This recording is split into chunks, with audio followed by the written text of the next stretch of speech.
સમર્પણ arts and commerce college ખાતે thalassemia પરીક્ષણ કરવામાં આવ્યું.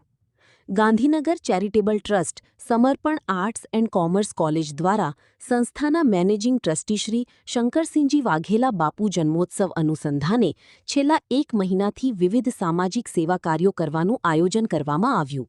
તેના ઉપક્રમે કોલેજ વિમેન ડેવલપમેન્ટ સેલ, રાષ્ટ્રીય સેવા યોજના એકમ સમર્પણ આર્ટ્સ એન્ડ કોમર્સ ગાંધીનગર અને ઇન્ડિયન રેડક્રોસ સોસાયટી ગાંધીનગર જિલ્લા શાખાના સહયોગથી Indian Red Cross society Gujarat state બ્રાન્ચની મેડિકલ ટીમ દ્વારા કોલેજમાં પ્રવેશ મેળવેલ વિદ્યાર્થી ભાઈઓ બહેનોનું થેલેસેમિયા પરીક્ષણ સંસ્થાના trustee Shri Mahendrasinh Vaghela, campus registrar doctor M D. Pandey અને જીલુભા ભાંધલના માર્ગદર્શનમાં કરવામાં આવ્યું.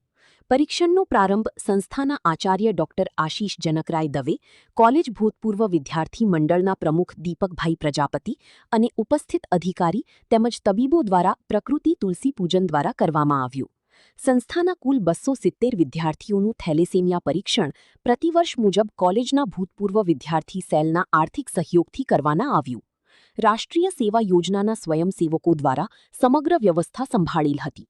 કાર્યક્રમનું આયોજન કોલેજ વિમેન ડેવલપમેન્ટ સેલ અધ્યક્ષ ડોક્ટર રમીલાબેન પટેલ અને રાષ્ટ્રીય સેવા યોજના એકમના પ્રોગ્રામ ઓફિસર ડોક્ટર નીતેન્દ્રભાઈ પટેલ દ્વારા કરવામાં આવ્યું હતું.